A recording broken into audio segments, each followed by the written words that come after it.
شروع اللہ کا نام لے کر جو بڑا مہربان نہایت رحم والا ہے۔ الف لام میم را۔ اے نبی، یہ کتاب الہی کی آیتیں ہیں اور جو کچھ تمہارے پروردگار کی طرف سے تم پر نازل ہوا ہے حق ہے، لیکن اکثر لوگ ایمان نہیں لاتے۔ اللہ وہی تو ہے جس نے ستونوں کے بغیر آسمان جیسا کہ تم دیکھتے ہو اتنے اونچے بنائے، پھر عرش پر جلوہ افروز ہوا اور سورج اور چاند کو کام میں لگا دیا۔ ہر ایک میعاد معین تک گردش کر رہا ہے۔ وہی دنیا کے کاموں کا انتظام کرتا ہے۔ اس طرح وہ اپنی آیتیں کھول کھول کر بیان کرتا ہے کہ تم اپنے پروردگار کے روبرو جانے کا یقین کرو۔ اور وہی ہے جس نے زمین کو پھیلایا اور اس میں پہاڑ اور دریا پیدا کیے اور ہر طرح کے میووں کی دو دو قسمیں بنائیں۔ وہی رات کو دن کا لباس پہناتا ہے۔ غور کرنے والوں کے لیے اس میں بہت سی نشانیاں ہیں۔ اور زمین میں کئی طرح کے قطعات ہیں ایک دوسرے سے ملے ہوئے، اور انگور کے باغ اور کھیتی اور کھجور کے درخت۔ بعض کی بہت سی شاخیں ہیں اور بعض کی اتنی نہیں ہوتی، باوجود کہ پانی سب کو ایک ہی ملتا ہے۔ اور ہم بعض میووں کو بعض پر لذت میں فضیلت دیتی ہیں، اور اس میں سمجھنے والوں کے لیے بہت سی نشانیاں ہیں۔ اگر تم عجیب بات سننی چاہو تو کافروں کا یہ کہنا عجیب ہے کہ جب ہم مر کر مٹی ہو جائیں گے تو کیا از سر نو پیدا ہوں گے؟ یہی لوگ ہیں جو اپنے پروردگار سے منکر ہوئے ہیں، اور یہی ہیں جن کی گردنوں میں طوق ہوں گے، اور یہی اہل دوزخ ہیں کہ ہمیشہ اس میں جلتے رہیں گے۔ اور یہ لوگ بھلائی سے پہلے تم سے برائی جلدی سے مانگتے ہیں، یعنی طالب عذاب ہیں، حالانکہ ان سے پہلے عذاب واقع ہو چکے ہیں۔ اور تمہارا پروردگار لوگوں کو باوجود ان کی بے انصافیوں کے معاف کرنے والا ہے، اور بے شک تمہارا پروردگار سخت عذاب دینے والا ہے۔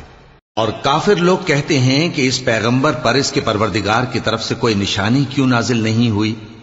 اے نبی، تم تو صرف خبردار کرنے والے ہو، اور ہر ایک قوم کے لیے رہنما ہوا کرتا ہے۔ اللہ ہی اس بچے سے واقف ہے جو عورت کے پیٹ میں ہوتا ہے، اور وہی پیٹ کے سکڑنے اور بڑھنے سے بھی واقف ہے، اور ہر چیز کا اس کے ہاں ایک اندازہ مقرر ہے۔ وہ چھپی اور ظاہر چیزوں کا جاننے والا ہے، سب سے بزرگ ہے، عالی رتبہ ہے۔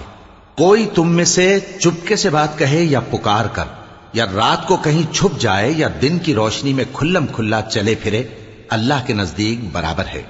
اس کے آگے اور پیچھے اللہ کے چوکیدار ہیں جو اللہ کے حکم سے اس کی نگرانی کرتے ہیں۔ اللہ اس نعمت کو جو کسی قوم کو حاصل ہے نہیں بدلتا جب تک کہ وہ اپنی حالت کو نہ بدلے، اور جب اللہ کسی قوم کے ساتھ برائی کا ارادہ کرتا ہے تو وہ پھر نہیں سکتی، اور اللہ کے سوا ان کا کوئی مددگار نہیں ہوتا۔ وہی تو ہے جو تم کو ڈرانے اور امید دلانے کے لیے بجلی دکھاتا اور بھاری بھاری بادل پیدا کرتا ہے، اور رعد اور فرشتے سب اس کے خوف سے اس کی تسبیح و تحمید کرتے رہتے ہیں۔ اور وہی بجلیاں بھیجتا ہے، پھر جس پر چاہتا ہے گرا بھی دیتا ہے، جبکہ وہ اللہ کے بارے میں جھگڑتے ہیں، اور وہ بڑی قوت والا ہے۔ کام کا پکارنا تو اسی کا ہے، اور جن کو یہ لوگ اس کے سوا پکارتے ہیں وہ ان کی پکار کو کسی طرح قبول نہیں کرتے، مگر اس شخص کی طرح جو اپنے دونوں ہاتھ پانی کی طرف پھیلا دے تاکہ دور ہی سے اس کے منہ تک آ پہنچے، حالانکہ وہ اس تک کبھی بھی نہیں آ سکتا۔ اور اسی طرح کافروں کی پکار بیکار ہے۔ اور جتنی مخلوقات آسمانوں اور زمین میں ہے، خوشی سے یا ناخوشی سے اللہ کے آگے سجدہ کرتی ہے، اور ان کے سائے بھی صبح و شام سجدے کرتے ہیں۔ ان سے پوچھو کہ آسمانوں اور زمین کا پروردگار کون ہے؟ تم ہی کہہ دو کہ اللہ۔ ان سے کہو کہ کیا تم نے اللہ کو چھوڑ کر ایسے لوگوں کو کارساز بنایا ہے جو خود اپنے نفع و نقصان کا بھی اختیار نہیں رکھتے؟ کہو کیا اندھا اور آنکھوں والا برابر ہیں، یا اندھیرا اور اجالا برابر ہو سکتا ہے؟ بھلا ان لوگوں نے جن کو اللہ کا شریک مقرر کیا ہے، کیا انہوں نے اللہ کسی مخلوقات پیدا کی ہے جس کے سبب ان کے لیے مخلوقات مشتبہ ہو گئی ہے؟ کہہ دو کہ اللہ ہی ہر چیز کا پیدا کرنے والا ہے، اور وہ یکتا ہے، بڑا زبردست ہے۔ اسی نے آسمان سے مے برسایا، پھر اس سے اپنے اپنے اندازے کے مطابق نالے بہہ نکلے، پھر پانی پر پھولا ہوا جھاگ آ گیا، اور جس چیز کو زیور یا کوئی اور سامان بنانے کے لیے آگ میں تپاتے ہیں اس میں بھی ایسا ہی جھاگ ہوتا ہے. اس طرح اللہ حق و باطل کی مثال بیان فرماتا ہے. سو جھاگ تو سوکھ کر زائل ہو جاتا ہے اور پانی جو لوگوں کو فائدہ پہنچاتا ہے وہ زمین میں ٹھہرا رہتا ہے. اس طرح اللہ صحیح اور غلط کی مثالیں بیان فرماتا ہے تاکہ تم سمجھو.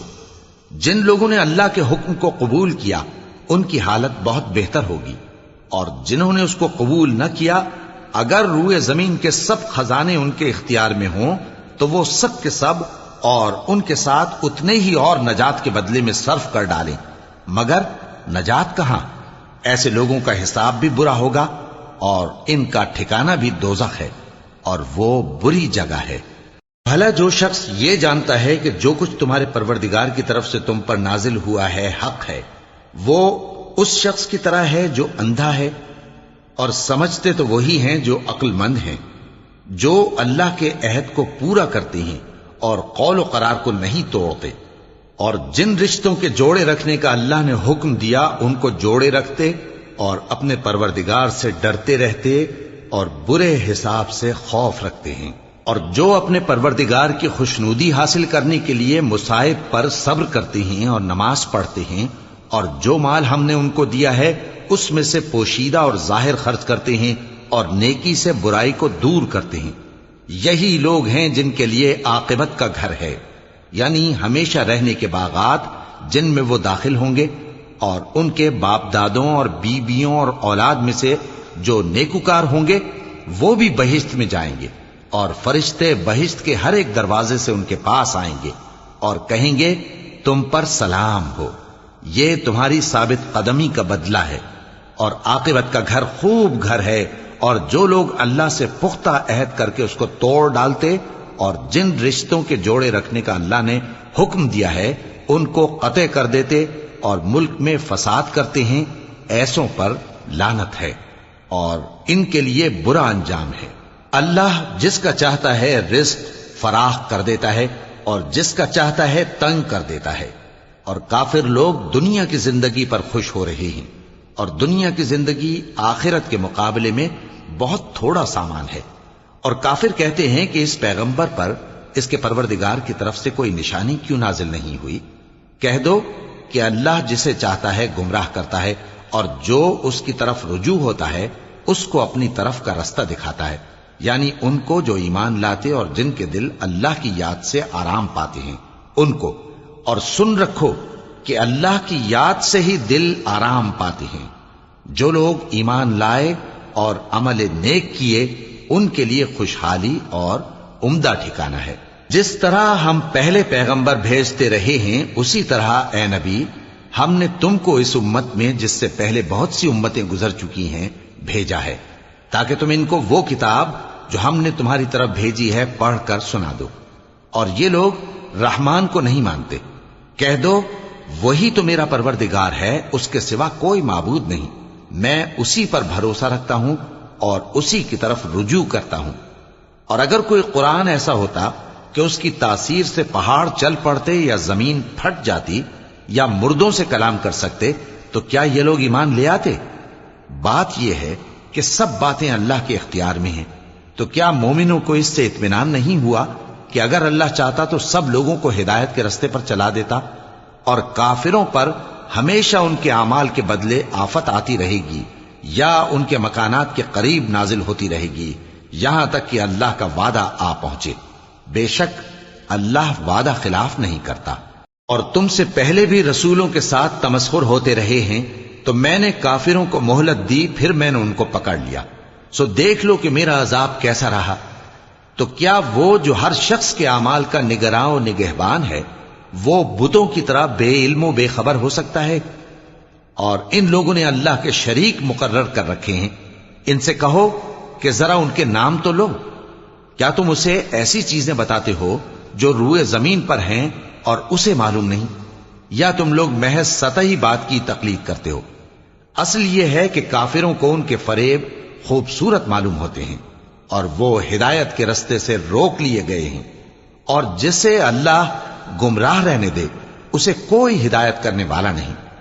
ان کو دنیا کی زندگی میں بھی عذاب ہے اور آخرت کا عذاب تو بہت ہی سخت ہے، اور ان کو اللہ کے عذاب سے کوئی بھی بچانے والا نہیں۔